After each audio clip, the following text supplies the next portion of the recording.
Well, good afternoon to everyone. I'm very pleased to moderate the panel B of this session on e-commerce, trade at the crossroads of digitalization. We will conduct this session in English as a matter of having, the two ministers for two English-speaking countries. So we will do it for you in English this afternoon. Right? And we are going to structure this session in two parts. The first part, I will ask to each of the speakers to give brief comments, 2 minutes, regarding your views on trade and the crossroads of digitalization.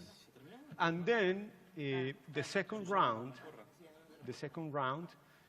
I will ask each of you a specific question. And I will ask you to speak maximum 5 minutes. So in total, we will have the 45-minute session this afternoon. And if we have time, we will have a third question, and it will be a surprise. All right, so let's start. Let's start with the Minister Chaubo, the Minister for Trade, Tourism and Investment of Australia. Dear Ministers, your views on this issue.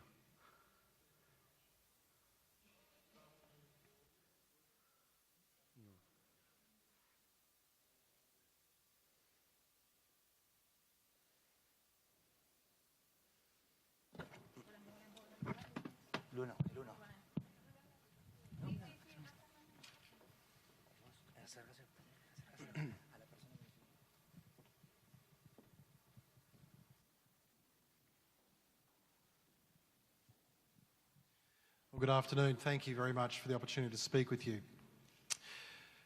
In terms of thinking about digital disruption, digital trade, what's happening in terms of the digital economy, it's critical, of course, that the WTO, at a very time when its role, its potential to be able to fulfil the desires and aspirations of countries around the world is brought into question, that we focus, understandably, on what we can achieve in terms of the digital economy. In that respect, irrespective of what may take place over the next 48 or so hours with MC11, it's clear that we need to put a particular focus on what we can achieve through the WTO with respect to, for example, e-commerce. Australia has been leading an initiative together with our good friends from Singapore, as well as from Japan, on ideas around what we could achieve in e-commerce. And over the next day or so, we'll have more to say. Suffice to say that there has been a focus on not only what we can achieve on e-commerce through a multilateral, or I should say on a multilateral basis, but also what we can achieve on e-commerce through what would be in shorthand terms referred to as the plurilateral approach. Fundamentally, we know that increasingly we see e-commerce as being a critical driver of trade. Something like 60% of all goods trade today is done on an e-commerce basis. Around 26% of services trade is done on an e-commerce basis. So we need to capture the opportunity to bring as many countries together as possible, ideally through a multilateral basis. If not multilaterally, then certainly through a plurilateral basis, to make sure we can get some harmonisation, some standardisation, some rules that will help to facilitate digital economy trade, and being able to pursue that through the e-commerce agenda under the auspices of the WTO will be one of the critical drivers about making not only the WTO relevant, but putting in place rules and a framework that will apply for the e-commerce that's just going to continue to grow. Excellent. Well, Minister Lim, the Minister of Trade and Industry of Singapore, we would like to hear your comments. Good afternoon. I think it's working. Good. Well, as my colleague, Minister Chaubo says, we are all confronted with the disruption caused by e-commerce. The pace of e-commerce and digital economy is growing rapidly. So the challenge for every country, every government, is how to deal with it. So we have to deal with it domestically as an individual country. Then we deal with it collectively in the region. And then ultimately we have to address the challenges multilaterally through WTO. The whole idea is, of course, to facilitate e-commerce and make it more convenient and easier for the consumer and also for the business. But we must not underestimate the great concern or apprehension that's out there in many developing countries, especially with those that have not got the infrastructure to cope with the advent of e-commerce. And so we need to socialize the issue, raise the level of awareness, lower the apprehension, and encourage the buy-in of all these measures. And the whole idea is to facilitate cross-border transactions, starting by having digital signatures, digital identity, cross-border electronic payments, and then the logistic part of it, which is the last mile delivery. So there's a lot of work, and the work starts not just within each country, but also collectively within the region, as well as multilaterally through WTO. Well, thank you very much. We have with us César Cernuda, who is the president of Microsoft Latin America. President Cernuda. Thank you so much, ministers. Good afternoon to everybody. It's my great pleasure to be this afternoon here in a topic that I think is very relevant for all of us in our lives. It's not just a government or a private sector. It's actually something that is happening nowadays. We're talking about the fourth industrial revolution. This is not just about e-commerce. This is about the new digital economy that is happening right now in this digital transformation era that we're living. IDC predicts that by 2020, 25% of the global economy will be digital economy. They believe that by 2018, 50% of the new apps will be a built-in AI with artificial intelligence apps. So clearly we're living in a complete new world. Very disruptive world with new economic models. We see a very disruptive ideas coming, which probably stop being disruptive when we start thinking differently on how to approach this new world. We live in a world where mobility and cloud is our day-to-day. Everybody wants to connect, to access information from any type of device, from anywhere. It doesn't really matter where we base anymore, as we can truly do business with the new communications and the new technologies from any place. And all this information actually is on the cloud. So when we talk about cloud computing, what we're really asking and looking forward to is for intelligent cloud. Cloud that is not just capable to host or have the data, but is capable to predict with that data behaviors, bringing us artificial intelligence, capable to do machine learning and be all of us way more smarter. So it's more than e-commerce. Now, in order to really have a great future on e-commerce and this digital economy, we need to trust all this technology. Of course, we need to trust policies. We need to have policies that help us and we can trust to foster that economy. But also we need to be very good at privacy, security, and for sure will be topics that I hope that this forum will cover. But that's our vision around all this e-commerce, which is all about this digital transformation and digital economy. Excellent. Thank you. Well, now I would like to give the floor to Claudio Muruzabal, who is the President for Latin America and the Caribbean on SAP International. President, your views. Thank you, Andres, and welcome, and thank you for the opportunity to address the audience. It's clear that we are living a week that has historic impact for not only trade, but also for this particular country of Argentina. And let me just share perspective on trade. And the fact that this week is primarily about e-commerce and the role that it has in cross-border trade is particularly very attractive but on the sense it tells you what's happening in the world. It was 20 years ago, for the first time, there was a discussion on e-commerce by WTO, and that was in MC2. So 13 conferences back for the first time. And that was a time when only 3% of the population in the world had access to internet. Right now, probably between 50 and 60%, depending on which statistic you trust, will tell you that have access to internet. So the context in which the discussions are taking place today are very relevant, especially if you consider that WTO is behind 98% of the trade transactions that occur around the world. 98% of those transactions are under the WTO rules.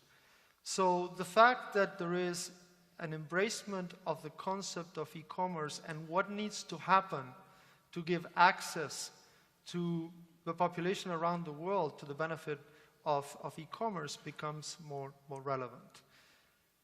At the same time, the EU is looking at the same thing. And the fact that there's been a significant effort to try to bring new groups to study and determine what would be the best way for the European Union to address e-commerce is another indication of the significance that this space has. But we are in Argentina, and it's relevant to think in terms of this country. For those of us that are associated with Argentina over the years, we know that most of the unicorns that started in Latin America came from this country. We also recognize that the country is going through a significant transformation and that the current administration has a very clear objective of bringing to life the rules and regulations to support the development of new e-commerce opportunities. And in that context, we also believe that Mercosur plays a significant role, and the fact that the Mercosur agreement and the Mercosur organization is now paying more attention to e-commerce makes it even more relevant. But why is all this important? Why is trade and why is e-commerce and why is the intelligent cloud to which my colleague here was referring to, why is it so important when it is happening, in the state-of-the-art technology of blockchain and artificial intelligence and so on and so forth? It is important for one reason, and that is because it creates opportunities for fellow citizens around the world. So this is about the better well-being of the population around the world. And that is what either the private sector, the public sector, the delegations that are here meeting should have in mind. And hopefully, from a role in the private sector, we can make a contribution. Excellent. Well, let's give the floor to Eduardo Caride, who has flown many hours from Spain to come here. And Eduardo is the president of Telefónica Spain. And Eduardo, we would like to hear you. Bueno, afortunadamente vivo en Argentina, así que... Fortunately, I live in Argentina. Just a couple of things, because several of the items were already voiced. Connected to international trade in particular, the architecture and contents of trade agreements were worded and set up quite a long time ago, and back then the digital notion was practically didn't exist. For instance, even today, we still manage telecommunications separately from e-commerce and separately from audiovisual services. Precisely, digitalization has caused a convergence of all these services, and they should be treated in these international treaties differently. Precisely, if we talk about the change of a different age, a fourth industrial revolution, one of the greatest disruptions that digitalization is causing is the reference to borders as we know them. There are no more borders, and there are no more customs. This is a transcendental change in the way we go about international trade. These two notions, customs and borders, this is something we have to manage altogether precisely because they have an impact in the countries we're operating on. For instance, to expect to hold the obligation to keep data within a border makes no sense if we're talking about a cloud. So these things that are happening and are an everyday reality today have never been taken into consideration when we think of international trade, and we need to incorporate them because this means a significant change for all of us involved in international trade, in particular digital trade. And one of the ideas that needs to be considered was mentioned in the previous panel. This means a level playing field, the same rules for everybody, because today we have operators working or operating in different jurisdictions other than the country with rules completely different to the rules we have currently. So I think we need to manage these 2 or 3 issues when we look at international trade, and this would help expedite and speed up the situation, especially in Latin American countries. We have here a lady, a very powerful lady, Adriana Oreña, the Vice President of Spanish-speaking Latin American Google. Adriana, your views. Okay, can you hear me? Yes. So let me twist a little bit this into, we see the digital economy as an enabler to opportunities for all, especially the small and medium businesses. And in that sense, I'm very happy to be here, especially this year, as in Google we have been celebrating our 10th anniversary in Argentina with a roadshow that we basically went to 10 cities with the aim to enable SMBs on digital skills and make them succeed. So I wanted to basically illustrate how the trend is going across and how the digital economy is empowering small companies and democratizing the access to every single market to all. If you think about 20 years ago, for an SMB, it was very difficult to go to an international market, right? You need a lot of money, infrastructure, either communications were really expensive. That's not the case anymore. We are sponsoring with the WTO and the ICC a contest to which we were asking SMBs all across the world to send us a video on the usage they're doing, or the platform, the internet, as a way to international trade.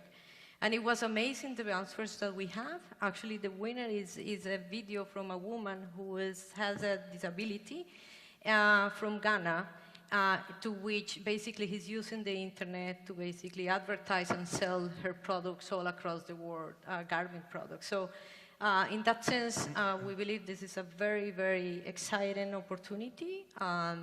And we're excited also about Argentina. There are almost 1 million SMBs in Argentina, and not all of them are taking advantage of this opportunity. Well, thank you very much, Adriana. And well, we have here different views. We have the views from Singapore, Australia, the Microsoft, the SAP, Telefonica, and now Google. And I will switch now to the second part that for me is the most interesting part, and I will make a round of specific questions to each of you. And I would like to start with Minister Lim of Singapore. Minister Lim, what can you share about your country's experience in relation to e-commerce? What are the lessons that would you like to share with the rest of the world? I think very important is to build up trust in the system, because you are embarking on a new paradigm, a new business model, and people must feel comfortable that when they transact on the new platform, that they will be able to do it with trust and with great assurance. So the role of the government is to provide the infrastructure, provide the regulations, the rules, so that everybody play by the same rules, and ensure that the rules are followed. Singapore, as you know, is a very small country with a very small economy, so we cannot just operate within our domestic economy. We have to operate across border and increase the opportunities, especially for small and medium enterprises. That means we have to work with our neighbors, and we do so through the ASEAN, Association of Southeast Asian Nations. Here we are trying to get together to set rules to ease cross-border transactions. We have to start from the basics, have electronic signatures or digital identity, facilitate cross-border electronic payments, improve the connectivity, especially in some of the ASEAN countries where the infrastructure is still lagging. We have to upgrade the infrastructure, and then integrate the logistic chain and supply chain within the ASEAN region.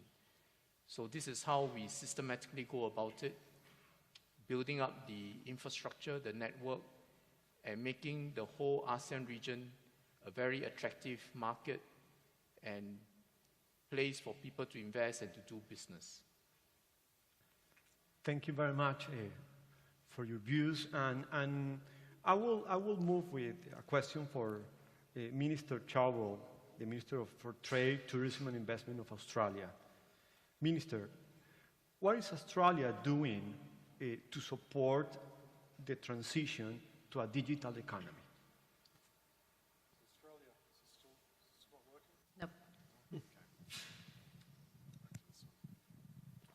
So Australia has implemented domestically what we call a digital economic strategy. This digital strategy has at its core a focus on shifting as much of the Australian economy as possible into the digital realm, and that includes obviously the operations of government. We've got a digital technology office that operates within government. We are looking, as other countries have done, of putting as much government information as possible into the public domain, for that to be utilised by the private sector once it's de-identified.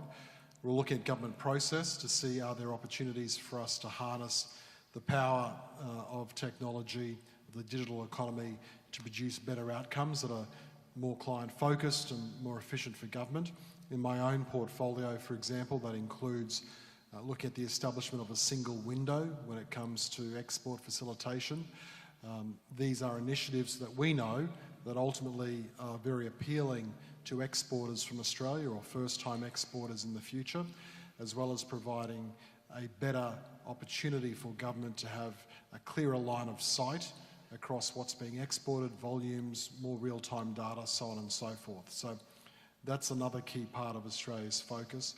We're also looking at what we can do to enable our immediate area.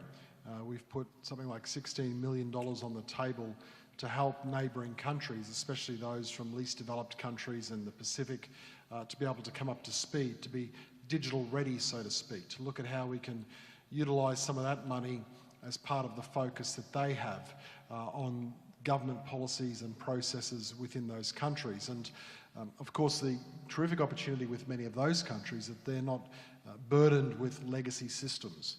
For many of them, they're approaching this for the first time, and they're effectively able to skip over a couple of decades worth of policy development and legacy systems that countries like Australia are burdened with. So that presents terrific opportunity for some of those countries as well. So it's a focus on what we can do in our neighbourhood. It's a focus on what we can do as a government to make sure that government systems are more oriented towards utilising technology. And then it's what we can also focus on in terms of client, and I use that as a government agency that's focused on customers, i.e. exporters, what we can do to make their client experience better by also utilising that technology. And then that all comes back to what I was saying earlier about there being an e-commerce strategy that ties together or marries as many different approaches across countries as possible, so we get one common approach, one common set of rules, one common and agreed framework that as many countries can sign up to, so that again, the experience for those exporters and importers, the experience for those who are in that marketplace is as seamless as possible, and you have one system talking to so many different countries. So that's our focus. Excellent. Let's move now to Microsoft. And Cesar, what are the areas that Microsoft suggests should be the priorities of governments in Latin America to take advantage of the fourth industrial revolution?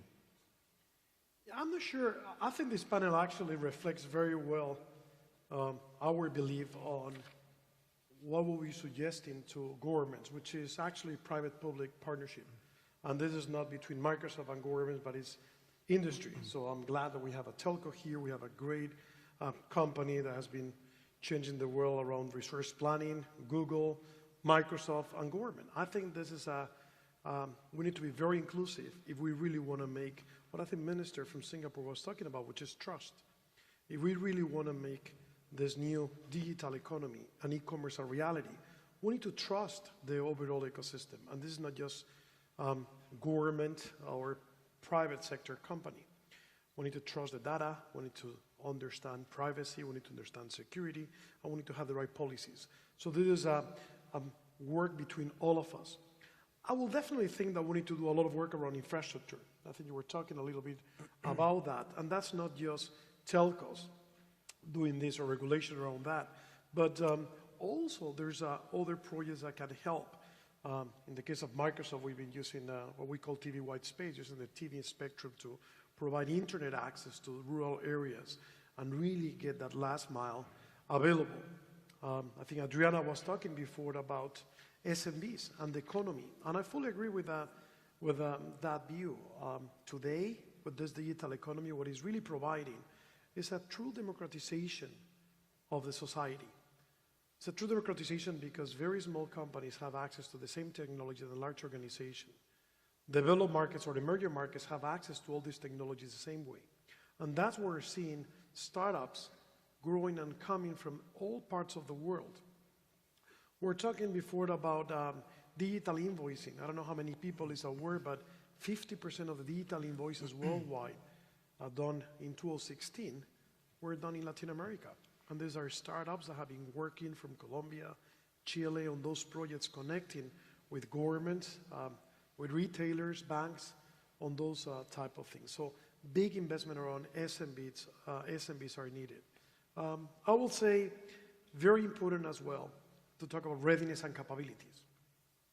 So this is not just the ministers of education thinking about how do we digitalize the overall education or how even change the curriculum to ensure that we have more data scientists or more people that can really understand artificial intelligence and can really help foster a new economy.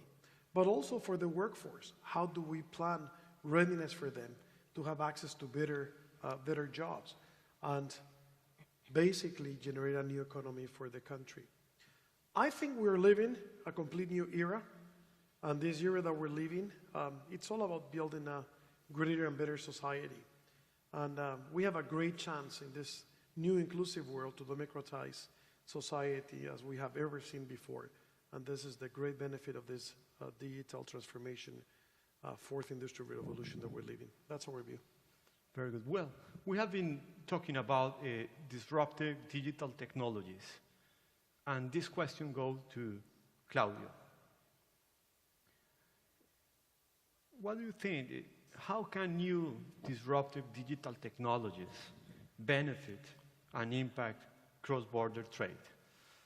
I would start by saying that we have all been disrupted already, no? And that's probably a question in the present tense or the past tense. And we need to recognize that, and also the fact that unfortunately not every entity has gone through that disruption at the same pace. And we were talking here about the impact in the workforce and the subject of trust, which the minister so eloquently brought up. This plays a significant role. So we could spend hours talking about the new technology, the fact that big data powered by machine learning and exposed in the cloud is going to change the way we all interact, not only in commerce, but on a personal life, or the fact that behind these cryptocurrencies, we're all talking about this fantastic ledger for commerce in the case of blockchain. But it is not necessarily about the specific technologies that will make a difference. It is us again in the private sector working with fantastic multilateral organizations and key organizations like WTO and so on and so forth to make sure that we make a reality the democratization that Adriana was talking about, and really create a level playing field by which it's not only the SME, it's not only the large enterprise, it's also the startup, it is the small business in a rural community can have access to this technology with the same rules. And Eduardo was talking about the fact that we need the legislation and the regulations to be consistent across what the new technology is. So in a way that this level playing field allows for the society to progress. So we should spend a lot of time talking about the new technologies, but we should spend more time talking about how we can provide the right access to every player in the society, so we level the playing field and we improve the livelihood and the future of the people on this planet. Excellent. Eduardo, from Telefónica, you have put forward a proposal to modernize trade policy approach toward the sector. How can the global trade system carry on with this task if there is no clear leadership? Well, lately it has been difficult for certain countries. They are prioritizing whatever they produce inside, mucho más proteccionismo. There's a lot more protectionism, but at the same time, this protectionism happens in the country in which there is the most digital presence. I think there's an opportunity. An example is the Pacific Alliance, the 4 countries of the Pacific Alliance. And one of the issues that they have agreed upon is that of having a common digital agenda. The European Union is also working on common digital agendas. And as we saw in Southeast Asia and Australia, Singapore, they've been talking about the necessity to agree on common rules and regulations for a group of countries, because this issue of cross borders and the lack of border is something that impacts all countries. So an agreement has to be made, and we have to work on it together. I think there's a concrete opportunity with the alliance of Mercosur with the European Union to include the digital agenda as part of this process, because as Claudia says, this has already happened. This has happened. It's part of our reality. It's part of the digital world is part of our reality, and it's essential that we all follow the same rules in order to operate. We have to work with all of those who are trying to reach agreements, global agreements, in order to reach a solution for everyone. Adriana, from Google. You have always mentioned the importance of creating and strengthening innovation ecosystems. In the countries where you operate, what are the key elements have been important to the growth of innovation ecosystems that helps nurture trade? Yeah, thank you. So it's difficult to create a formula, but at least when we think about the Silicon Valley, we ask ourselves, how can we emulate the Silicon Valley and drive innovation in Latin America? And we have seen like 4 common denominators. One is an investment, a heavy investment in research and development. That's clear. The second one, and I won't elaborate in that because Cesar has just mentioned that digital skills, key for that. And I will double click in these 2 ones. The third one is the existence of policies that allow for free flow of information and enable trade without over-regulating and creating safe harbors for players to drive the right behavior. And the 4 will be a culture that fosters innovation. On the third one, I believe Argentina is in this moment about to sign a bill around this. And I think we just need to be motivated and emulate good stuff that is coming from other examples in the region like Brazil and Chile. And on the a culture that fosters innovation, I will say, you know, how do we create in small, medium, and large enterprises the setup for diversity, culture that allows for failure without punishing, and that basically thinks big but acts small, basically. Great. Well, we are about to finish the session, but as I mentioned, I have a surprise question. So, and we have only 1 minute to finish. So it will be very easy. When we think about the future of e-commerce, what is the first word that comes to your mind? Minister.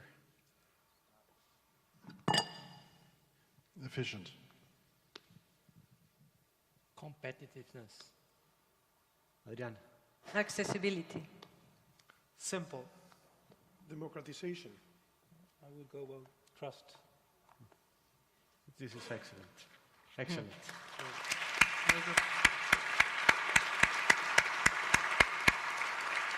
So just to conclude, I would like to mention that the digital economy has experienced exponential growth over the past few years, expanding trade and investment opportunities and transforming business models. And this panel specifically has explored the ways in which countries can help to develop regulatory frameworks for the new businesses that are emerging. Here, Singapore and Australia are very good examples. And also, this panel has shown the impact of new technologies on international trade. In this line, the contributions of multilateral organizations as CAF, the Development Bank of Latin America, are crucial to facilitate the current debate on this issue, generate knowledge, and support better public policies. Thank you very much.